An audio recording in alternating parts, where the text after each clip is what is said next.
Hello everyone, আমি বৈশাখী। আপনাদেরকে আমার চ্যানেলে স্বাগত। আশা করি সুস্থ আছেন, ভালো আছেন।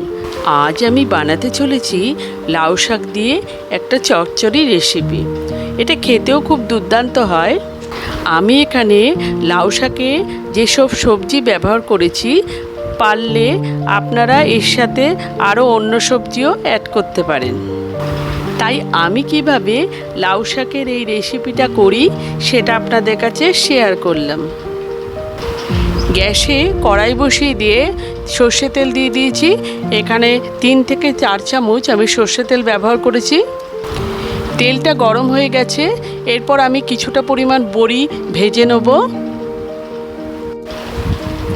এরপর বড়িগুলো ভাজা হয়ে গেছে, একটা প্লেটে তুলে রেখে দিলাম। এরপর আমি এখানে বেগুন ব্যবহার করব, তাই বেগুনগুলোকে কেটে ভালোভাবে ধুয়ে নিয়েছি। তেলের মধ্যে ছেড়ে দিলাম। এরপর সামান্য পরিমাণ হলুদ দিয়ে দিলাম। বেগুনটা আমি আলাদা করে ভেজে নিচ্ছি, কারণ বেগুনটা তাড়াতাড়ি সিদ্ধ হয়ে যায়। এরপর বেগুনটা ভাজা হয়ে গেছে, একটা প্লেটে তুলে রেখে সরিয়ে দিলাম। এরপর ওই তেলেই 1 চামচ পাঁচফোড়ন দিয়ে দিলাম। এরপর দিয়ে দিলাম কেটে রাখা আলু, একই সাথে কেটে রাখা কুমড়ো, আর দিয়ে দিলাম লাউ শাক, আর দিয়ে দিলাম 2 টুকরো টমেটো। সবজিগুলো আমি কেটে ভালোভাবে ধুয়ে নিয়েছিলাম।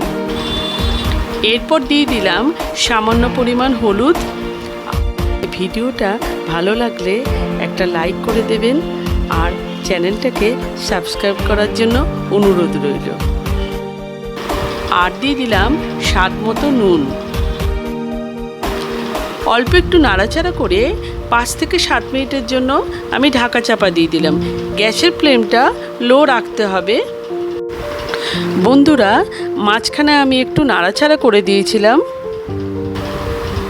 দেখুন বন্ধুরা, এরপর লাউ শাক আর সবজি দুটোই ভাজাও হয়ে গেছে, একই সাথে সবজিটা সিদ্ধও হয়ে গেছে। এরপর একটা মশলা দেব আমি এখানে। এর মধ্যে 1 চামচ পোস্ত, 1 চামচ সর্ষে আর 3-4টে কাঁচা লঙ্কা আমি একসাথে বেটে নিয়েছি, সেটা দিয়ে দিলাম। এরপর শাকের সাথে মশলাটা ভালোভাবে মিশিয়ে নেব। এখানে আমি এক্সট্রা জল ব্যবহার করব না, কেননা সবজিটা পুরোই সিদ্ধ হয়ে গেছে, এতে টেস্টও খুব ভালো হয়। এরপর পরিমাণ মতো চিনি দিয়ে দিলাম।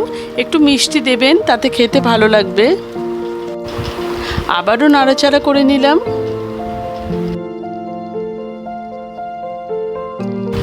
এরপর 1 চামচ লঙ্কা গুঁড়ো দিয়ে দিলাম। ঝালটা নিজেদের পছন্দ মতো কম বেশি করে নেবেন। এরপর ভালোভাবে মিশিয়ে নিয়ে 2 মিনিটের জন্য আমি ঢাকা চাপা দিয়ে দিলাম। এরপর দিয়ে দিলাম ভেজে রাখা বেগুন, যেটা আগে থেকে তুলে রেখেছিলাম। এরপর সব সবজি একসাথে ভালোভাবে মিশিয়ে নেব। এরপর আমি ভাজা বড়িগুলোকে গুঁড়ো করে ব্যবহার করেছি। আপনারা এখানে গোটা বড়িও ব্যবহার করতে পারেন। এরপর বড়িগুলোকে লাউ শাকের সাথে ভালোভাবে মিশিয়ে নেব। বন্ধুরা, নিরামিষ দিনেই হোক বা অন্য দিনেই হোক, লাউ শাকের এই চচ্চড়িটা ভাতের সাথে আপনারা বাড়িতে ট্রাই করতে পারেন। আশা করি ভালো লাগবে। দেখুন বন্ধুরা, লাউ শাকের এই চচ্চড়ি রেসিপিটা আমার রেডি হয়ে গেছে। আমি সার্ভ করে দেখাচ্ছি। এরপর প্লেটে সার্ভ করে নিয়েছি। একটু কাঁচা সর্ষে তেল ব্যবহার করলাম, এটা অপশনাল, আপনারা এটা নাও করতে পারেন। আপনারা যারা আমার ভিডিওটা যে যেখান থেকে দেখছেন, তাদের পাশে থাকার অনুরোধ রইল। Till then, take care, bye by.